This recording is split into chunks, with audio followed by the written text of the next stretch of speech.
नमस्कार दोस्तों, स्वागत है आप सभी का एक बार फिर आईटी एक्सपर्ट में। आज का जो वीडियो है उन सभी छात्रों के लिए है जो कि 10th 12th आईटीआई डिप्लोमा या फिर बी पास आउट छात्र हैं। उन सभी छात्रों के लिए दोस्तों आईसीएमआर भारतीय आयुर्विज्ञान अनुसंधान परिषद मुंबई के लिए जो है तो वैकेंसियां निकल के सामने आ चुकी हैं। यहाँ जो वैकेंसी निकाली गई है तो कैसे आप अप्लाई कर पाएंगे दोस्तों। ये गवर्नमेंट ऑर्गेनाइजेशन है, काफ़ी अच्छी अपॉर्चुनिटी है आप सभी के लिए यहाँ जॉब की। तो दोस्तों यदि आप यहाँ इंटरेस्टेड हैं तो इसका फॉर्म भरने के लिए इसका जो क्राइटेरिया है उसको पहले समझ लीजिए।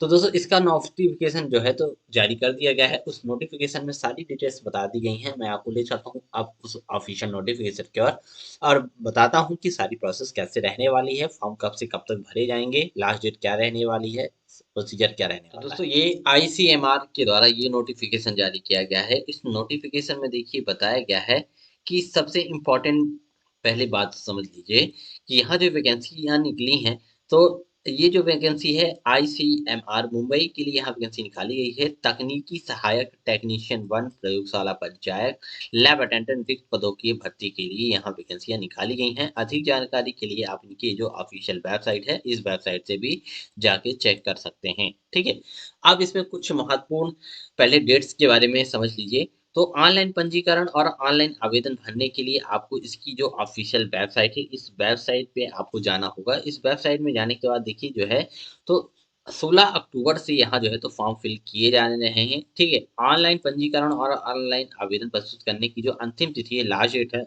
फॉर्म भरने की, तो 5 नवंबर तक रखी गई है। ठीक है, ऑनलाइन भुगतान द्वारा शुल्क जमा करने की जो डेट है ये भी 5 नवंबर तक रखी गई है। कंप्यूटर बेस्ड जो आपका यहाँ टेस्ट होने वाला है सीबीटी जिसको कहेंगे, तो 25 और 26 नवंबर के डेट में यहाँ आपका ये जो है तो एग्जाम कंडक्ट कराया जाएगा। ठीक है, इसमें देखिए रिक्तियों का जो विवरण है तो कुछ इस प्रकार रहने वाला है कि वेतन स्तर और आयु सीमा आरक्षण के नियम अनुसार यहाँ ये इस तरह का क्राइटेरिया रखा गया है। तकनीकी सहायक के लिए जो वैकेंसी निकाली गई है आयु सीमा 18 से 30 वर्ष तक की गई है। यहाँ टोटल नंबर ऑफ जो वैकेंसियां हैं 22 रखी गई हैं।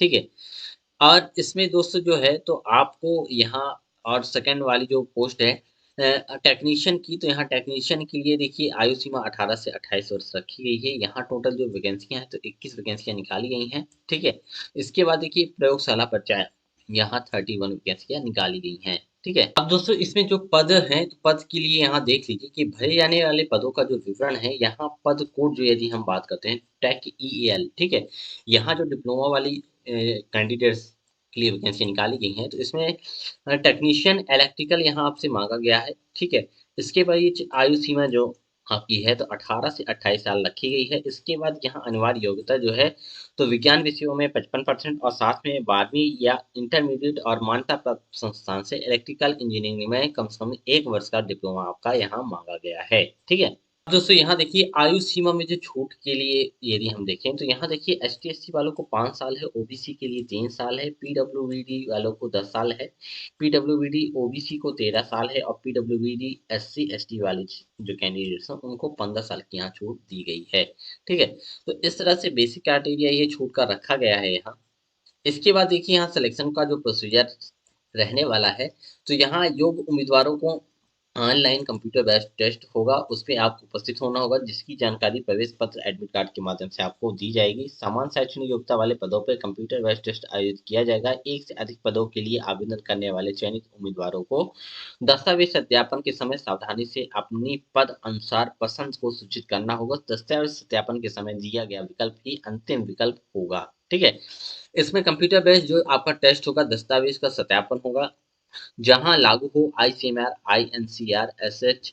प्रत्येक पद के लिए योग्यता क्रम सूची यहाँ तैयार किया जाएगा। ठीक है, परीक्षा के लिए आवेदन करने वाले उम्मीदवारों को यह सुनिश्चित करना होगा कि वे परीक्षा प्रवेश के लिए सभी पात्रता की शर्तों को पूरा रखते हों। ठीक है, अब इसमें जो ऑनलाइन कंप्यूटर बेस्ड टेस्ट होगा ये आपका जो है तो 90 मिनट का यहाँ होने वाला है। ठीक है, यहाँ जो है तो सही उत्तर के लिए आपको 1 अंक और निगेटिव यहाँ है तो 0.25 की यहाँ निगेटिव मार्किंग रखी जाएगी। ठीक है, आवेदन करने से पूर्व आपके पास देखिए जो है तो ईमेल आईडी होना चाहिए, एक मोबाइल नंबर होना चाहिए। ठीक है, तो इस तरह से ये वेरी इंपॉर्टेंट जो है तो फैक्टर है आपके लिए।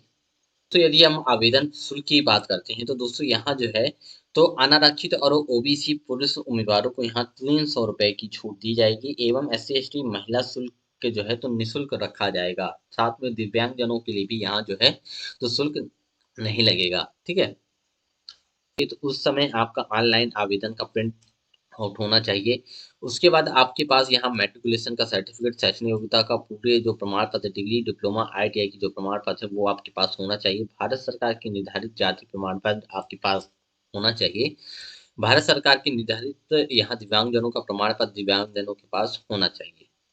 अब देखिए यहाँ जो है तो पोस्ट के हिसाब से क्वालिफिकेशन क्या रखी गई है इसके बारे में थोड़ा सा समझ लीजिए। इसमें टेक्निकल असिस्टेंट के लिए जो क्वालिफिकेशन है तो यहाँ जो है तो आपको टेक्निकल क्वालिफिकेशन के लिए first class 3 year bachelor degree social science sociology से आपका होना चाहिए। ठीक है,